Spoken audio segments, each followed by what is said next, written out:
Heroine అంజలి నటుడు జైకి shock ఇచ్చారు. వీరిద్దరి మధ్య ప్రేమ వ్యవహారం సాగుతుందన్న ప్రచారం ఎప్పటి నుంచో ఉంది. అయితే ఇది కాస్త ముదిరి వీరు సహజీవనం చేసే వరకు వెళ్ళింది.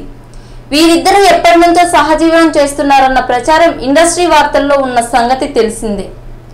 వీరిద్దరి మధ్య ఉన్న రిలేషన్ ఇటు తెలుగు అటు తమిళ ఇండస్ట్రీలో కోడై కూస్తుంది. ఇటీవల జై తన ప్రియురాలకి స్వయంగా కమ్మని దోసలను వేసి పెట్టి ఆ ఫోటోలను సోషల్ మీడియాలో పోస్ట్ చేసి వారి ఘాటు ప్రేమను ప్రపంచానికి తెలిపారు. ఈ ఇద్దరి ప్రేమను బాగా ఎంజాయ్ చేస్తున్నారని ఆ ఫోటో చూస్తే అర్థమవుతుంది. పెళ్లి కూడా చేసుకోబోతున్నారని వార్తలు సోషల్ మీడియాలో హల్చల్ చేస్తున్నాయి. చాలా లాంగ్ గ్యాప్ తర్వాత ఈ జంట బెలూన్ సినిమాలో నటిస్తున్నారు. ఈ సినిమా షూటింగ్ కంప్లీట్ అయ్యాక అంజలి మరో తెలుగు చిత్రంలో నటించేందుకు వెళ్లిపోయింది. ఇక బెలూన్ సినిమాలో జై నటిస్తున్నాడు. ఈ సినిమా షూటింగ్ స్పాట్ లో నటుడు జై తన పుట్టినరోజు వేడుకను జరుపుకున్నారు. చిత్ర యూనిట్ జై కోసం కేకును హెలికామ్ క్రేన్ లో తీసుకొచ్చి షాక్ ఇచ్చింది. ఈ షాక్ లో ఉన్న జైకు అంజలి మరో షాక్ ఇచ్చింది. సడన్ గా అంజలి అక్కడ ప్రత్యక్షమైంది.